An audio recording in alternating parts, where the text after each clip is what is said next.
Welcome to The Big Picture. I'm Phil Arno. Last year, Americans lost almost $10 billion to scams. That's billion with a B. It's estimated that 1 in every 10 Americans was a victim, and that number is growing. Why? Well, partially because of this. You always have your cell phone ready to answer. It used to be when a scam artist called, a lot of us just weren't home to get the call. These days, the bad guys have changed the rules. Technology helps them in many ways. They don't have to rely on you leaving your door unlocked or maybe your keys in your car. Just clicking on an attachment is more than enough. And they may be in a country thousands of miles away, unable to be touched once they get your money. Very low risk to them. And what about those things closer to home? Those businesses you should be worried about locally. The guy who's going to keep your driveway clear this winter. Or the one who might stop by saying he noticed your roof is going to start leaking soon, and if you don't want a lot of water damage, you should get somebody to fix it. And oh, by the way, he might be able to help for a very reasonable price because this week he's working in your neighborhood. Just this week, mind you. If he has to come back, it'll cost more. It's an old story.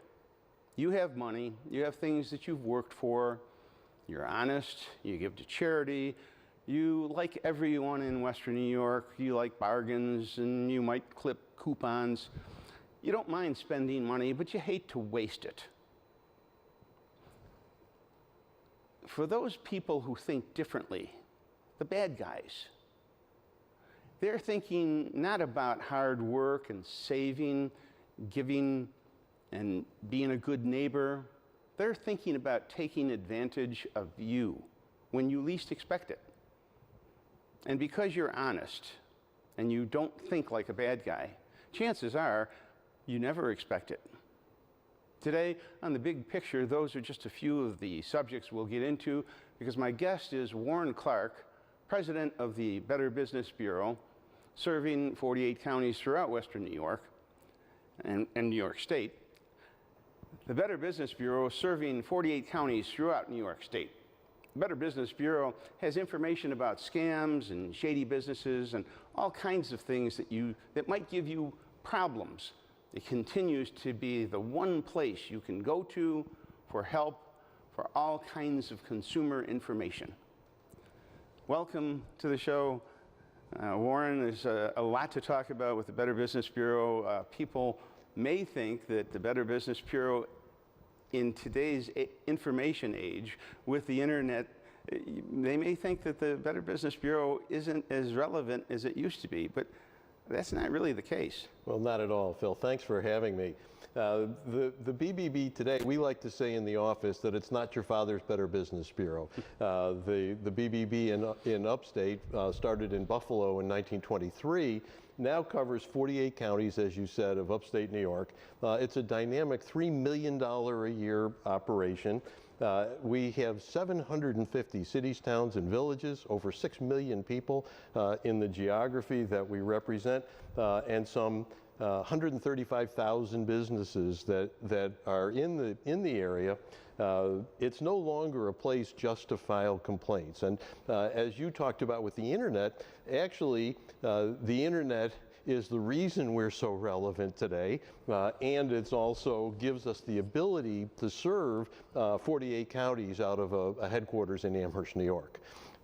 Well, it's interesting because it is such a changing world that in many ways, like you say, the Better Business Bureau is relevant because you guys are the ones that keep on top of everything. If there's one place that you can rely on that kind of knows what's going on in the world, it's the Better Business Bureau. I mean, there's really not a lot of places that are really central to all the information that you need as a consumer that you can go to.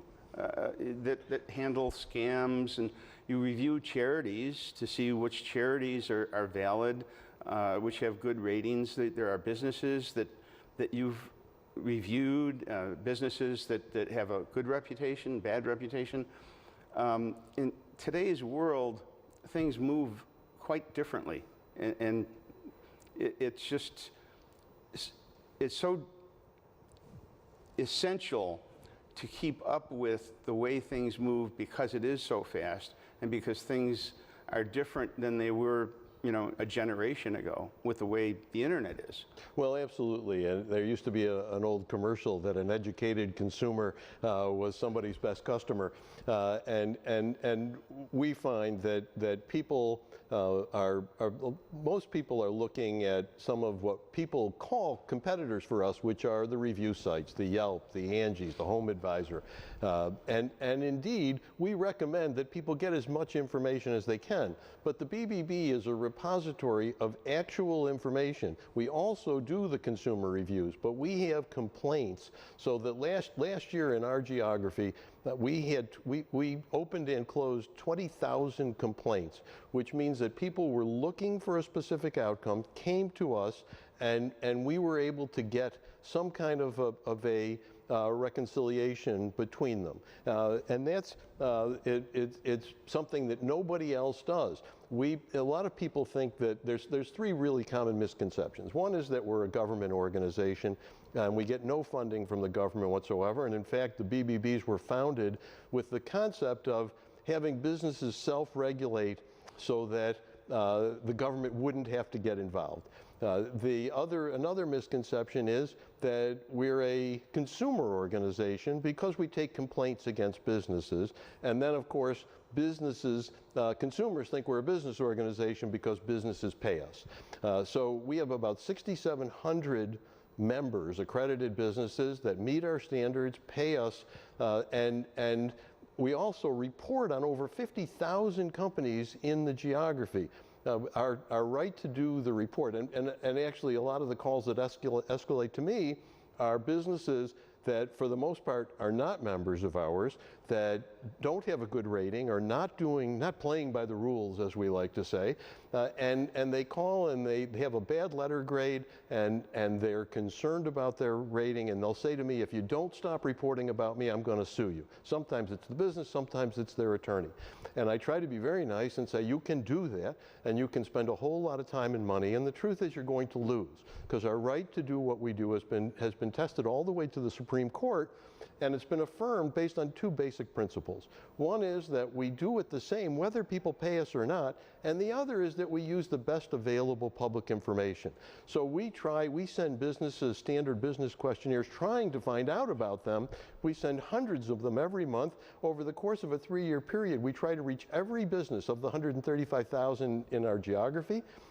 And if they don't respond, we use what we find on the internet. We use Google, we use Manta, and we use other sites that we can find information. So if somebody really wants to work with us, and they don't have to pay us, we will help them. Our services are free. We call it conciliation, and someone files a complaint. We go back and forth either until the consumer is satisfied or until our experts, staff, feel that the business made a good faith effort and the consumer is not happy. And that happens certainly a fair amount of the time. Well, as a consumer, there's a couple of categories when you're dealing with a business. First of all, you can deal with a business that is accredited, that has that little logo, Better Business Bureau, on their door. And if you deal with that company, you have a kind of an assurance that they've gone through a process to be registered with you, and if you have a complaint with that company, you can come to the Better Business Bureau, you can file a complaint. Better Business Bureau will try to resolve that complaint by contacting the company, right? Absolutely. And again, we'll do it either way. So we'll do it if people are paying us or not. And we have a little slogan, say, look for the seal. And that's what you're talking about. Right. And sometimes it's on a door and sometimes it's on the side of a truck. But the most prevalent place, as you pointed out early on, was it's online. And there's a dynamic seal on the website of one of our accredited members that people can click on, and it actually takes them to their report on our site so they can see they exist, how long they've been in business, who the principals are, and most importantly, how they handle complaints. So you get a circumstance where there are industries that are very, very difficult. The home improvement, where nobody ever knows what's going to happen when you get in and take something apart. I've said to some of our very, very strong members that I wouldn't buy from somebody that didn't have complaints, because I want to know how they fix them. And now all of that's on our website. So it's actually the whole back and forth with vulgarity redacted. Believe it or not, some people get a little passionate about some of this stuff. But they can see the whole thing, and we don't put it up there till the complaint is closed. So we give everybody the opportunity to go back and forth. We encourage people to be concise and to talk exactly about what they, in the business's case, what they were willing to do and what they have done, and in the consumer's case, what they're looking for. And if they're not looking for anything specific, then they're fine. They're welcome to file a consumer review. Now, that was the first category. The second category is a business that's not accredited. Right. If somebody's dealing with that business and they have a problem, does the Better Business, now we only have a minute left in this segment, does the Better Business Bureau get involved in that kind of a complaint? Absolutely. We do it exactly the same whether they pay us or not. And the interesting thing is that our resolution rate, so the reason that people should look for that accredited seal on the website or on the window, is that our resolution rate with our people that are paying us is over 97%. That means that it's important to them that they stay in good stead with us.